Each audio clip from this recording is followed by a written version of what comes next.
I used to think the more pairs I watched and traded, the more opportunities I had. So every morning my watch list looked ridiculous. Bitcoin, Ethereum, Solana, XRP, Doge, Pepe, Algo, and many more random low caps. Charts everywhere. And the funny thing is, my results actually got worse. Because more pairs did not create a better edge. It created more noise. So eventually I started doing something very simple. I stopped asking which coins are moving and started asking which coins actually fit my trading style. This completely changed how I build my watch list. And in this video, I'll show you exactly how I use the dashboard, symbol reports, tags, notes, and trade reviews inside my journal to decide which pairs deserve attention and which ones are quietly destroying my performance. The first thing I do is use the global filters. This is honestly one of the most important parts, because I do not want to analyze all trades mixed together. I want to isolate or combine trading pairs for more precise metrics. So for example, let's filter only Bitcoin and Solana. Immediately the entire dashboard updates. Now every metric, every chart, every report, every table is only showing BTC and Solana trades. This matters because now I can analyze behavior by market, not just overall account performance. And this is where things get interesting very quickly. Now I'm looking at a 45-day period. Bitcoin and Solana only. Profit factor is 5. Trade win rate is 60%.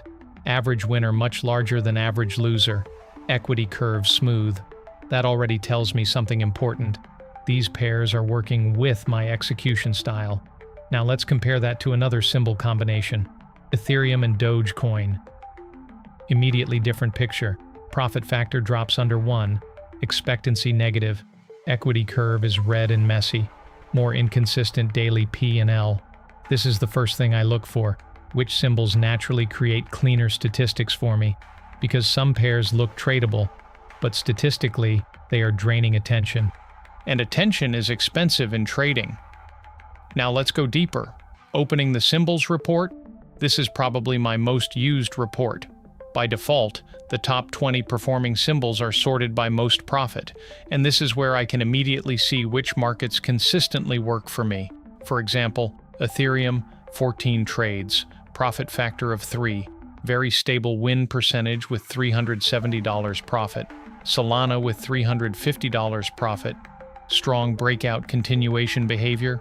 The AI prophecy. Smaller sample size for this 45-day period, but it had extremely strong performance during volatility expansions. Now here's the important part. I am not just blindly trading the highest P and L symbol. I want to understand why it works. So let's open a Solana trade. This is one of the trades that made me realize Solana fits my style extremely well. You can see the setup here. Clean breakout above consolidation. Strong volume expansion. Very little chop after entry. This matters. Some pairs trend cleanly after breakout. Others fake breakout constantly. Solana tends to reward momentum continuation much better than something like Doge for me. Rated at 4.5 out of 5 for a great example. Now let's look at the tags. Setup is breakout. No mistakes. Confirm the trade with the AI forecast. As a good example, I also noted the setup specifics, my mental state at the moment, and other things that are going to be helpful in future. Now compare this to another Solana trade. Same behavior, breakout, continuation, clean retest, fast expansion after entry. When I repeatedly see the same behavior inside one symbol, that is where confidence starts building.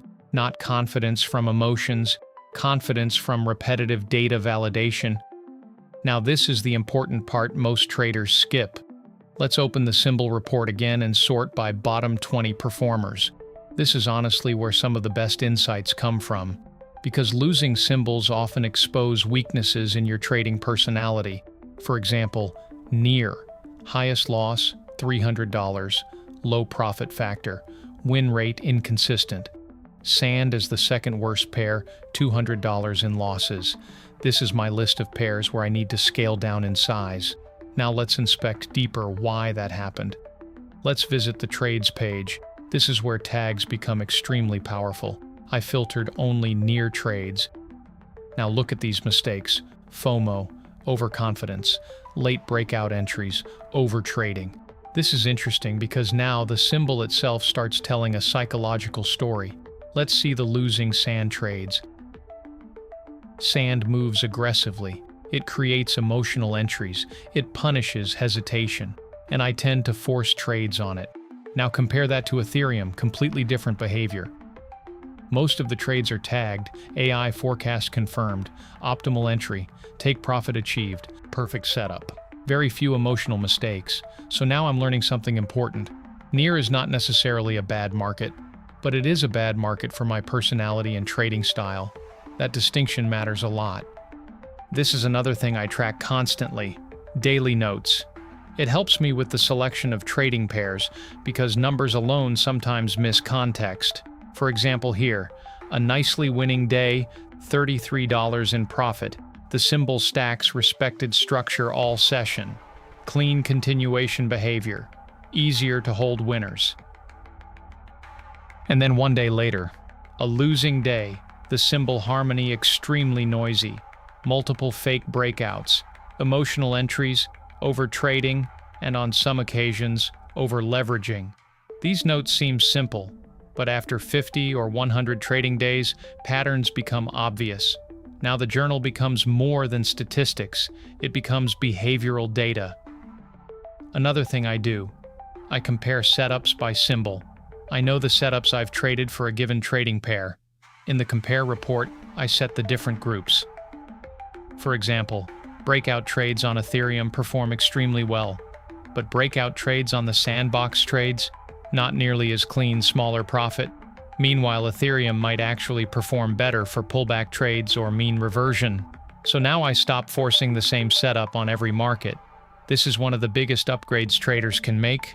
Different symbols reward different behaviors, and the reports make this visible very quickly. So after all this analysis, how do I actually decide what deserves attention? Very simple. I build 3 categories. A-list pairs. These are pairs with strong profit factor, consistent expectancy, clean setup behavior, minimal emotional mistakes. For me right now, Ethereum, Solana, Doge, sometimes during momentum weeks. Then conditional pairs. These only work in certain environments, maybe only high volatility, maybe only trend days, maybe only New York session. And then the avoid list, pairs that repeatedly generate overtrading, chop, emotional entries, poor expectancy. The important thing, I am not emotionally attached to any symbol. The data decides.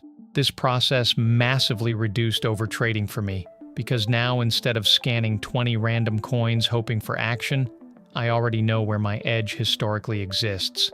That changes the entire day. Less noise, less impulsive entries, more patience, and honestly, more confidence too. Because when a setup appears on a symbol that historically fits your style, execution becomes easier. Not because the trade is guaranteed, but because the probabilities are aligned. Most traders spend too much time trying to predict markets. Very few spend enough time studying where they actually perform best. That is the real value of journaling.